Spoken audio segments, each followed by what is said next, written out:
I recently got some of the worst business advice I have ever gotten, and it came from a 9-figure year Amazon seller. See, what you're going to learn in this video is why there's so much conflicting information on YouTube. One YouTuber says this and the other says this. It's because you need to understand the concept I'm going to go through in this video. So I was at this meetup in Los Angeles with about 100 other sellers.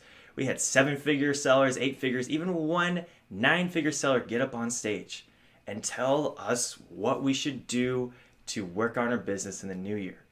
And speaker after speaker gave great advice, but it was also some of the worst advice I had ever heard. See, about half of the room were new sellers who had maybe launched their first product.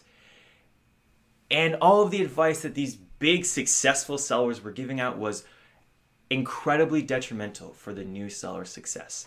See, every single Amazon business goes through a bunch of different processes where you start out at nothing. You don't know anything about the business, and you get up to the point where you are just a C-level executive, managing the people on your team and helping build out your business. But the advice for people who do $8 million a year on Amazon is really, really, really bad advice for people who do zero. And so all of this advice was just hurting the new sellers. See, one of the things that these 8-figure sellers were telling us is you should focus on building out a team. You only have so much time yourself to do the business, which is great advice when you already have your processes down on how to run a business. But when you're at the beginning and you don't know how to run PPC ads, you don't know how to write a good listing, if you try and hire somebody to do this, you're going to end up with subpar work because you don't know how to train them to be better, and you don't even know what good work looks like. So again, good advice for an 8-figure seller, terrible advice for you new sellers. They also said you should focus on building out your brand. Take your brand, build out your social media following, and get on as many platforms as you can. Let's get into Walmart. Let's get on Walmart.com, physical stores. Let's do it all. But as a new seller, you have to be hyper-focused on one thing because you're so new to the business. And that needs to be launching your first product and learning that, not worried about what your next 4 products are going to look like within the brand. See, that stuff just gets new sellers distracted. And they're worried about all these things that sure are good strategic planning, but they don't actually make you any money until you can execute on them. And you can't execute on them yet as a new seller because you don't know what you're doing yet. So when you're listening to YouTube videos or talking to mentors in real life, you need to be constantly focused.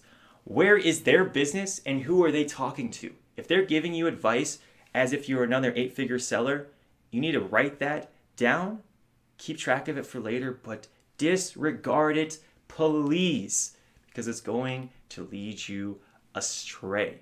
So these are the 5 steps of an Amazon business, starting with your education, getting you incredibly knowledgeable about what this business is going to entail. But the problem is, education means nothing until you apply it. So then you've got to start going through these other things. Okay, launching your very first product. That should be your only goal as you're a new seller. And disregarding everything else that these big sellers are telling you about. That's one of the strengths that I try and bring to this YouTube channel, is taking my experience as a knowledgeable seller, but bringing it back up here to level 0 for those of you who aren't experienced as sellers. You're new. That's why I love this channel so much. So once you've launched your first product, you're going to continue to launch more products and build out your processes. This right here is where these 2 are where I'm at. So I've launched 5 products. I've got a good idea of what it takes to work with suppliers, to check their work, to run ads and launch products. I've got a good idea here. We're working on perfecting this. Now I'm working on hiring a team to do this for me. I hired a virtual assistant to do all my customer service. So nice to have, by the way, when you have one. I have a partner now who helps me launch products, and I'm hopefully going to bring some of you onto the team in 2020 because, frankly, I have more money than I have time, so I want to expand. And then you could focus, once you build out a team, on strategic planning, which is what you hear all these 8 and 9-figure sellers talk about, but it's super bad advice for you. As a new seller, your only goals are to launch your first product, have it be successful, and then learn those processes so you can repeat it on your second and third product. These are the only 4 things you're going to need. So you learn something outside of this scope, that's great, but just file it away for later use. Now, education seems like it should be the easiest one, but this is so hard. There are hundreds of us YouTubers. We're all teaching you something different, and surprise, surprise, we all have courses, so our motivations could be very tainted as to why we even teach this stuff. Now, this is the most important thing. I'm going to say it again. Let's say I give you a roadmap to walk from here to the nearest gas station, which is about 8 blocks away. If I don't lead you in the right direction, you're never going to get there. And what's even scarier is if I almost get you there. Say I get you 6 of the 8 blocks there. You are going to have an incredibly difficult time finding those last 2 blocks, and you still may never find your way. And that's what's happening in Amazon. There are so many gurus who have learned just enough to be dangerous. And they can get you 6 out of the 8 blocks there, but getting you those last 2 blocks, they can't do because they're on YouTube to sell you courses and make money. It's very easy for me to buy a $500 course from somebody, copy almost all of it, put my spin on it, and boom, I have a course. And that's what's happening. So these gurus will sound really convincing. They'll get you 75% of the way there. But you know how you get the other 25%? You have to fail over and over again until you finally find your way to that gas station, the last 2 blocks. And I see it happen over and over again. So when you're learning, you need to learn from 1, maybe 2 people. It doesn't have to be me. There are good people on this platform. But learn their process so you don't just learn 75% of this strategy and 25% of another, because that may not work. Learn 100% of one person's strategy, do that, and make sure they have results. Here's my sales numbers from this month, from Q4 of 2019. If you think those are good, you can learn from me. If you want to look bigger, learn from someone else. But just remember, they got to teach you as you're a new seller, not somebody who's an 8-figure seller, because that info is not going to be useful. So education. Find somebody who can get you all the way and has proven results. If you haven't seen their sales numbers, if they're not open like that, it probably means they're a guru. The more I learn in this space, I believe 50 to 80% of YouTube channels you have watched videos about are gurus and maybe have one product that has sold 10,000 a month. Maybe. Some have 0.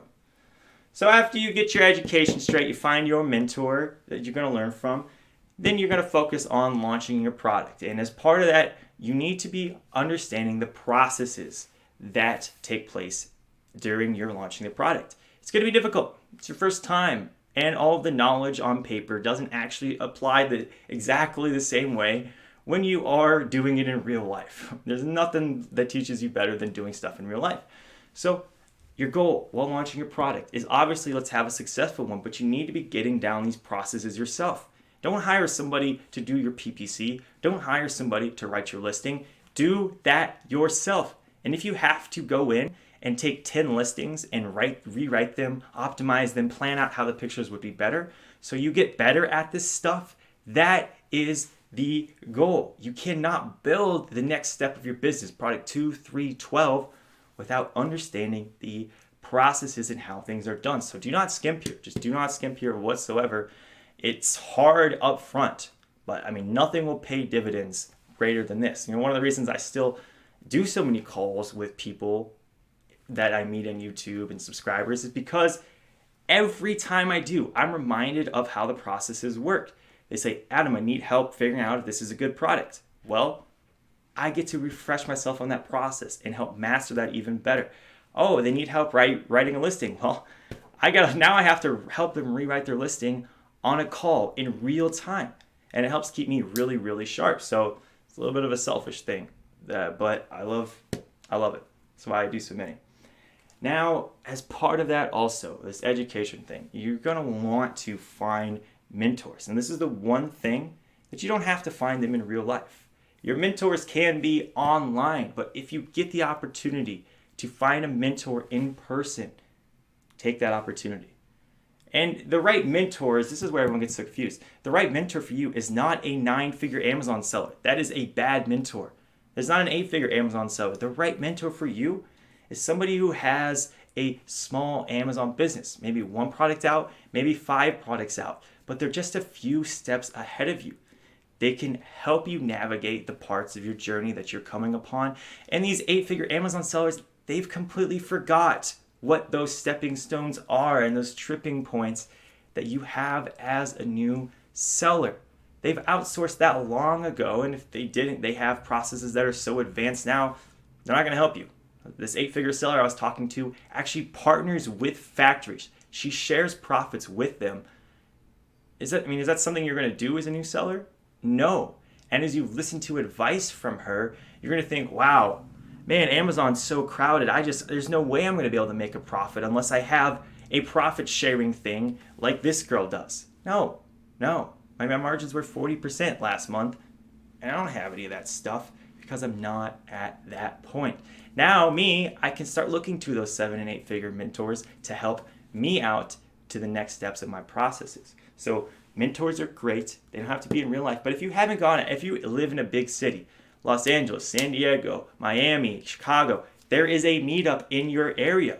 You need to go there and meet people and hopefully find a mentor in real life. Again, you gotta be careful who you listen to. Apply all the same stuff here when you're focusing on who is an eligible mentor and who's just fake. But mentors can be very useful, though they're not necessary. I didn't have any mentors in real life until I had multiple products out and had a YouTube channel, and that's then when I got to this point. So let's back up. Focus. This is the most important thing and will guide everything out throughout your business. So you cannot even be 25% off. You need to have 100% here. Actually, the mentors thing, I don't know why more of you don't book calls with me. Right now, I'm at $150 an hour to book a call with me, which is still cheaper than anyone else I know of. And I do it to help people out, but I also do it because, again, I learn a lot of things when I do calls. So, again, it's a little selfish. But I could be your mentor, literally. Just last week, I actually partnered with somebody on a call because they had 2 products that were really good, but didn't have enough money for both of them. So I told them I would partner with them. We would do this together, and I would take part of the profits from their product. Now, I've never done that before, but that's the kind of stuff I'm looking to do more of in 2020. Now, you're not entitled to that at all. Do not think you're entitled to that. But for people who have really great ideas and I can see their potential, that's what I'm going to try and do. But again, I'm not going to work with you unless you had the motivation and the wherewithal and the brains to book a call with me first so we could, so you could get ideas from me. I don't know why you guys are launching products and didn't spend $150 to get my idea. I don't know. It's a whole other thing. So going forward, find the right education. Focus on people teaching you stuff that's within where you're at in your business. And I hope you have the best 2020 ever. If you watched quite a few of my videos and have decided you want me to be your mentor along this process, first of all, I'm honored that you respect me enough to do that. And I have links in the description where you could book a call with me or you could check out my course, because there isn't really a better way for me to teach you than the 12 hours of video that I've recorded just for the whole process. Lastly, let me guide you to this video. If you've been looking at products for a long time, you just cannot pull the trigger on one and actually order one. This is the 60% rule, and it's gonna give you the mindset that got me to originally purchase my first product because I was scared for quite a while. Thanks for watching. I'll see you in this video.